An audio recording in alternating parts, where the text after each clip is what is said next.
Hello class 10th के student. तो आज हम लोग प्रकाश का परावर्तन और अपवर्तन से कुछ वीवीआई छोटे से यानी कि शॉर्ट क्वेश्चन को करने वाले हैं जो कि 2026 के बोर्ड एग्जाम में आ सकते हैं। बहुत ही वेरी वेरी इंपॉर्टेंट है, तो लास्ट तक देखना और नोट करके रख लेना अगर हो तो चलिए शुरू करते हैं फर्स्ट नंबर से। तो फर्स्ट नंबर सवाल एक है कि प्रकाश का किरण गमन करती है। तो हमेशा याद रखना कि प्रकाश का किरण जो है वो हमेशा सीधी रेखा में गमन करती है। प्रकाश का किरण सीधी रेखा में गमन करती है।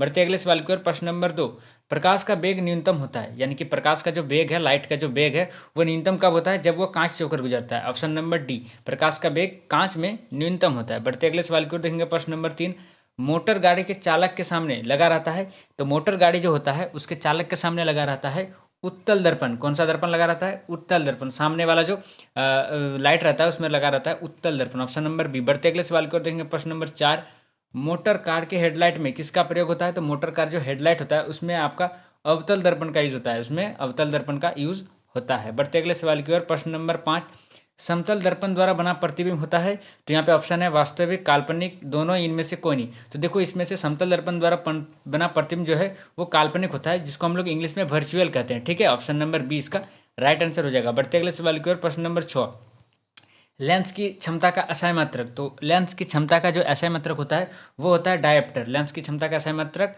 डायप्टर होता है। ठीक है, याद रखना। बढ़ते अगले सवाल की ओर। प्रश्न नंबर 7, प्रकाश की किरणों का पथ दर्शाने वाले चित्रों को कहा जाता है। तो जो प्रकाश की किरणों का पथ को दर्शाता है उसे हम लोग किरण आरेख करते हैं, किरण आरेख कहते हैं। क्या कहते हैं? किरण आरेख। बढ़ते अगले सवाल की ओर। प्रश्न नंबर 8, 2D क्षमता वाले लेंस को फोकसांतर होता है। जो 2D क्षमता वाले लेंस होते हैं उसका फोकस अंतर क्या होता है?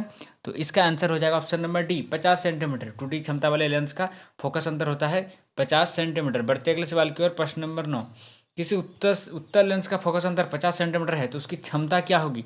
तो उसकी क्षमता क्या होगी? इसका आंसर हो जाएगा 2D। अभी हमने बताया था अगर 2D रहा तो उसकी फोकस अंतर 50 सेंटीमीटर होती है, तो इसका आंसर हो जाएगा 2D। बढ़ते अगले सवाल की ओर। प्रश्न नंबर 10, प्रकाश के किरणों के समूह को कहते हैं। तो जो प्रकाश के किरण जो गुच्छे में आते हैं उसको हम लोग कहते हैं किरण पुंज। क्या कहते हैं? किरण पुंज। यानी कि बहुत सारे प्रकाश की किरण जब एक साथ ऐसे ऐसे मतलब मिल के आते हैं तो उसको हम लोग प्रकाश किरण पुंज कहते हैं। Option number B. बढ़ते अगले सवाल की ओर। प्रश्न नंबर 11, उत्तल लेंस की क्षमता होती है। तो उत्तल लेंस की क्षमता होती है धनात्मक। उत्तल लेंस की क्षमता क्या होती है? धनात्मक, पॉजिटिव होती है। बढ़ते अगले सवाल की ओर। प्रश्न नंबर 12, अवतल लेंस की क्षमता होती है। तो जो अवतल लेंस होता है उसका क्षमता होता है ऋणात्मक। अवतल लेंस की क्षमता क्या होता है? ऋणात्मक, नेगेटिव। बढ़ते अगले सवाल की ओर। प्रश्न नंबर 13, उत्तल लेंस को कहते हैं। यहाँ पे ऑप्शन है अभिसारी लेंस, द्विउत्तल लेंस, अपसारी लेंस और इनमें से कोई नहीं। तो इसका राइट आंसर हो जाएगा अभिसारी लेंस। उत्तल लेंस को हम लोग अभिसारी लेंस भी कहते हैं। Option number A. बढ़ते अगले सवाल की ओर। प्रश्न नंबर 14, अवतल लेंस को कहते हैं। तो अवतल लेंस को हम लोग और क्या कह सकते हैं? अपसारी लेंस। अवतल लेंस को हम लोग अपसारी लेंस भी कहते हैं। ऑप्शन नंबर सी इसका राइट आंसर होगा। बढ़ते अगले सवाल की ओर। प्रश्न नंबर 15, निम्न में से कौन सा पदार्थ लेंस बनाने के लिए प्रयुक्त नहीं किया जा सकता? यानी कि यहाँ पे कुछ पदार्थ दिया हुआ है तो हमको बताना है कि इनमें से कौन सा पदार्थ है जिसको हम लोग लेंस बनाने में यूज़ नहीं कर सकते हैं। तो वो है मिट्टी। मिट्टी को हम लोग लेंस बनाने में काम नहीं आ सकता है। ठीक है। बढ़ते अगले सवाल के प्रश्न नंबर 16, किसी दर्पण से हमेशा वस्तु से छोटा प्रतिबिंब प्राप्त होता है। किस दर्पण में, यानी कि किस दर्पण का यूज़ करेंगे कि अगर कोई छोटा वस्तु है तो उससे भी छोटा प्रतिबिंब, यानी कि उससे भी छोटा उसका आकार उस दर्पण में दिखाएगा, तो वह उत्तल दर्पण में। उत्तल दर्पण में आप अपना मिरर को देखोगे तो वो छोटा दिखता है। ठीक है। बढ़ते अगले सवाल की ओर। प्रश्न नंबर 17, किसी दर्पण से वस्तु का बड़ा प्रतिबिंब बनता है। किस दर्पण से किसी वस्तु का बड़ा प्रतिबिंब बनता है? तो हो जाएगा अवतल लेंस से। अगर आप अवतल लेंस के सामने खड़े हो गए तो वो आपका प्रतिबिंब बहुत बड़ा दिखेगा। ठीक है, ऑप्शन नंबर बी। बढ़ते अगले सवाल की ओर। प्रश्न नंबर 18, प्रकाश के परावर्तन के कितने नियम है? तो ये तो भाई बहुत ईजी है कि प्रकाश के परावर्तन के दो ही नियम है। ठीक है। बढ़ते अगले सवाल की ओर। प्रश्न नंबर 19, जब प्रकाश की किरण हवा से कांच में प्रवेश करती है तो मुड़ जाती है। तो ये क्यों मुड़ती है या फिर किस कारण से? तो इसका आंसर हो जाएगा अभिलंब के निकट। मतलब जब प्रकाश किरण हवा से कांच में प्रवेश करती है तो ये कहाँ मुड़ जाती है? अभिलंब के आके सामने। अभिलंब किसको कहते हैं? ये जो रहता है इस जगह को अभिलंब कहते हैं। बढ़ते अगले सवाल की ओर। प्रश्न नंबर 20, फोटोग्राफी कैमरा का अभिदृश्यक होता है। तो फोटो जो है ग्राफी कैमरा का अभिदृश्यक होता है उत्तल लेंस। फोटोग्राफी जो कैमरा रहता है उसमें उत्तल लेंस लगा रहता है। बढ़ते अगले सवाल की ओर। प्रश्न नंबर 21, साइड मिरर के रूप में प्रयुक्त होता है। साइड मिरर यानी कि जो आपका मोटरसाइकिल में लगा रहता है ना, ये वाला मिरर, उसको कहते हैं साइड मिरर। तो इसमें कौन सा साइड मिरर में कौन सा जो है दर्पण या लेंस लगा रहता है? तो इसका आंसर हो जाएगा उत्तल दर्पण। इसमें उत्तल दर्पण लगा रहता है साइड मिरर में। ठीक है। बढ़ते अगले सवाल की ओर। प्रश्न नंबर 22, एक अवतल दर्पण की फोकस दूरी 10 सेंटीमीटर है तो उसकी वक्रता त्रिज्या क्या होगी। तो यहाँ पे मैथ का सवाल दे दिया है कि एक अवतल दर्पण की फोकस दूरी जो है वो 10 सेंटीमीटर है तो उसकी वक्रता त्रिज्या यानी कि उसकी आर का वैल्यू क्या होगा। तो इसका आंसर हो जाएगा बी 20 सेंटीमीटर, यानी कि दोगुना बढ़ जाता है। ठीक है, अवतल दर्पण की फोकस दूरी के दोगुना हो जाता है। ठीक है, बढ़ते अगले सवाल की ओर। प्रश्न नंबर 23, निर्गत किरण एवं अभिलंब के बीच के कोण को कहते हैं। यानी कि जो निर्गत किरण है यानी कि जो आने वाली किरण है और अभिलंब उनके बीच के बना कोण को हम लोग क्या कहते हैं।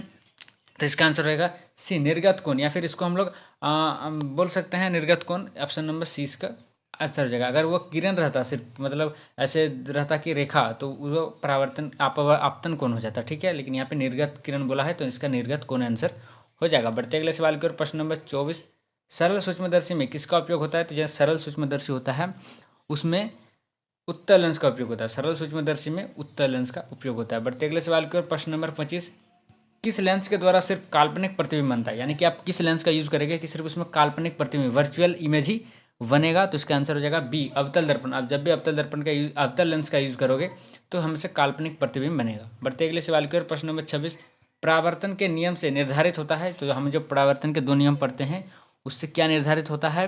तो इसका आपतन कोण इक्वल टू परावर्तन कोण। हम जानते हैं परावर्तन के नियम से आपतन कोण परावर्तन कोण के सदैव बराबर होता है। बढ़ते अगले सवाल की ओर। प्रश्न नंबर 27, काल्पनिक प्रतिबिंब होता है। यानी कि काल्पनिक प्रतिबिंब जो होता है वो क्या होता है। तो वो होता है सीधा। काल्पनिक प्रतिबिंब हमेशा सीधा ही बनता है। बढ़ते अगले सवाल की ओर। प्रश्न नंबर 28, लेंस में मुख्य फोकस की संख्या कितनी होती है। यानी कि किसी भी लेंस में मुख्य फोकस के लेंस जो है संख्या वो 2 होती है। लेंस में मुख्य फोकस की संख्या 2 होती है। बढ़ते अगले सवाल की ओर। प्रश्न नंबर 29, सर्च लाइट का परावर्तक सतह होता है। तो सर्च लाइट जो होता है उसका परावर्तक सतह होता है अवतल लेंस। क्या होता है, अवतल। सर्च लाइट का परावर्तक सतह अवतल होता है। बढ़ते अगले सवाल की ओर। प्रश्न नंबर 30, दाढ़ी बनाने में कौन सा दर्पण युक्त होता है। यानी कि आप जो सैलून जाते हो उसमें जो मिरर लगा रहता है वो कौन सा मिरर होता है। तो वो होता है अवतल दर्पण। कौन सा दर्पण होता है, अवतल दर्पण। बढ़ते अगले सवाल की ओर। प्रश्न नंबर 31, एक उत्तल लेंस की क्षमता 1 डायोप्टर है तो उस लेंस की फोकस दूरी क्या है। तो यहाँ पे इसका आंसर हो जाएगा ऑप्शन नंबर सी 100 सेंटीमीटर। अगर किसी उत्तल लेंस की क्षमता 1 डायोप्टर है तो उस लेंस की फोकस दूरी कितना हो जाएगा, 100 सेंटीमीटर। बढ़ते अगले सवाल की ओर। प्रश्न नंबर 32, किसी गोलीय दर्पण तथा किसी पतले गोलीय लेंस दोनों की फोकस दूरियां -15 सेंटीमीटर है तो दर्पण तथा लेंस संभवतः है। तो इसका आंसर हो जाएगा ऑप्शन नंबर ए दोनों अवतल। क्योंकि बताए थे क्योंकि अवतल में ही हमेशा अवतल दर्पण में ही हमेशा नेगेटिव बनता है। तो ये -15 सेंटीमीटर है तो इसका फोकस दूरी तो ये अवतल दर्पण हो जाएगा। बढ़ते अगले सवाल की ओर। प्रश्न नंबर 33, प्रकाश के अपवर्तन के कितने नियम हैं। तो प्रकाश के अपवर्तन के जो है वो 2 नियम है। प्रकाश के अपवर्तन के भी 2 ही नियम है। बढ़ते अगले सवाल की ओर। प्रश्न नंबर 34, किसी माध्यम के अपवर्तनांक का मान होता है। तो इसका आंसर हो जाएगा A sine I by sine R. किसी माध्यम के अपवर्तन का मान कितना होता है, sine I by sine R. बढ़ते अगले सवाल की ओर। प्रश्न नंबर 35, एक उत्तल लेंस होता है तो एक उत्तल लेंस जो है वो होता है किनारों की अपेक्षा बीच में मोटा। यानी कि उत्तल लेंस इस प्रकार का बनता है ना तो ये किनारा की अपेक्षा बीच में क्या होता है थोड़ा सॉरी स्टूडेंट, ये अवतल दर्पण बन गया, मेरा भी गलती है। ये रहता इस प्रकार रहता है, मतलब किनारों की अपेक्षा बीच में थोड़ा सा ये ज़्यादा मोटा रहेगा तो इसको हम लोग उत्तल लेंस कहते हैं। तो कौन सा आंसर हो जाएगा, सी नंबर। बढ़ते अगले सवाल की ओर। प्रश्न नंबर 36, अवतल लेंस का आवर्धन एम बराबर होता है तो इसका राइट आंसर हो जाएगा डी वी बाई यू। अवतल लेंस का आवर्धन एम बराबर होता है V by U. Option number D इसका राइट आंसर। बढ़ते अगले सवाल की ओर। प्रश्न नंबर 37, गोलीय दर्पण में फोकसांतर एवं वक्रता त्रिज्या के बीच संबंध है। तो गोलीय दर्पण में फोकसांतर एफ और वक्रता त्रिज्या आर के बीच क्या संबंध है। तो R is equal to 2/f, R is equal to 2/f। अभी हमने एक जो है मैथ भी बनाया था जिसमें 2 गुना किया था। बढ़ते अगले सवाल की ओर। प्रश्न नंबर 38, सोलर कुकर में प्रयोग किया जाता है। जो सोलर कुकर होता है उसमें प्रयोग किया जाता है अवतल दर्पण का। सोलर कुकर में अवतल दर्पण का यूज होता है। ये बहुत इंपॉर्टेंट क्वेश्चन है, ठीक है। उत्तल लेंस में बना प्रतिबिंब होता है तो ये भी बहुत इंपॉर्टेंट है। उत्तल लेंस में बना प्रतिबिंब होता है वास्तविक और उल्टा। उत्तल लेंस में वास्तविक प्रतिबिंब बनता है लेकिन उल्टा बनता है, ठीक है। बढ़ते अगले सवाल की ओर। प्रश्न नंबर 40, उत्तल लेंस में जब बीम एफ और 2f के बीच रखा जाता है तब बना प्रतिबिंब होता है। तो इसका आंसर हो जाएगा ए बड़ा और वास्तविक। जब उत्तल लेंस में बीम एफ और 2f के बीच रखा जाता है तब बना प्रतिबिंब जो है वो बड़ा बनता है और वास्तविक बनता है यानी कि रियल बनता है। बढ़ते अगले सवाल की ओर। प्रश्न नंबर 41, दो वक्रीय पृष्ठों से घिरे ठोस माध्यम को कहते हैं। तो जब दो, इसका आंसर हो जाएगा ऑप्शन नंबर सी गोलीय लेंस। दो वक्रीय पृष्ठों से घिरा हुआ ठोस माध्यम को हम लोग गोलीय लेंस कहते हैं। बढ़ते अगले सवाल की ओर। प्रश्न नंबर 42, वो गोलीय दर्पण जो बाहर की तरफ वक्रित हो कहलाता है। तो वो गोलीय दर्पण जो बाहर की तरफ वक्रित हो उसे हम लोग उत्तल दर्पण कहते हैं। क्या कहते हैं? उत्तल दर्पण। बढ़ते अगले सवाल की ओर। प्रश्न नंबर 43।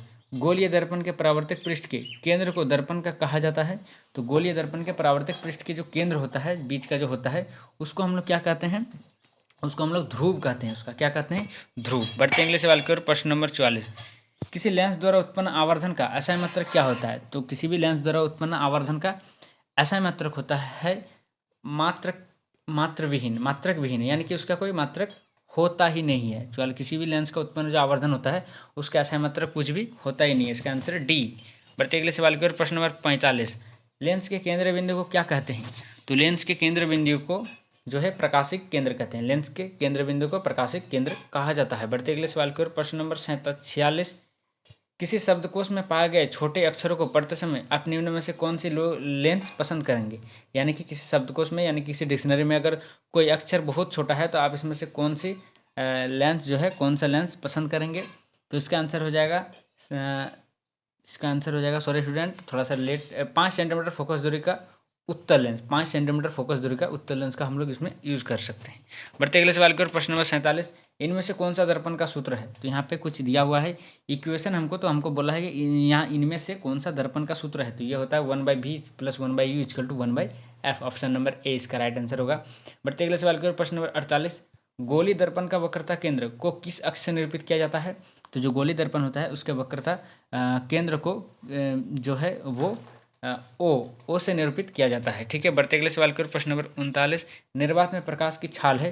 तो निर्वात में प्रकाश की छाल, या फिर हम लोग इसको गति भी बोल सकते हैं, तो वो है 3 × 10⁸ मीटर पर सेकंड। ठीक है। बढ़ते अगले सवाल की ओर। प्रश्न नंबर 25। दंत विशेषज्ञ मरीजों के दांत का बड़ा प्रतिबिंब देखने के लिए किस दर्पण का उपयोग करते हैं? यानी कि जो डॉक्टर होता है दांत का, वो किसी भी जैसे दांत पीड़ित व्यक्ति का जो जब देखते हैं दांत, तो उसमें कौन सा दर्पण का यूज़ करते हैं? तो अवतल दर्पण का यूज़ करते हैं, क्योंकि उसमें बड़ा प्रतिबिंब बनता है। तो यह था आज हमारा कुछ VVI क्वेश्चन क्लास 10 का चैप्टर 1 का, प्रकाश का परावर्तन और अपवर्तन से। अगर आप लोग को और भी चैप्टर चाहिए तो वीडियो को लाइक करके चैनल को सब्सक्राइब करके कमेंट कर देना कि हमें और भी पार्ट चाहिए। तो मिलते हैं नेक्स्ट वीडियो में।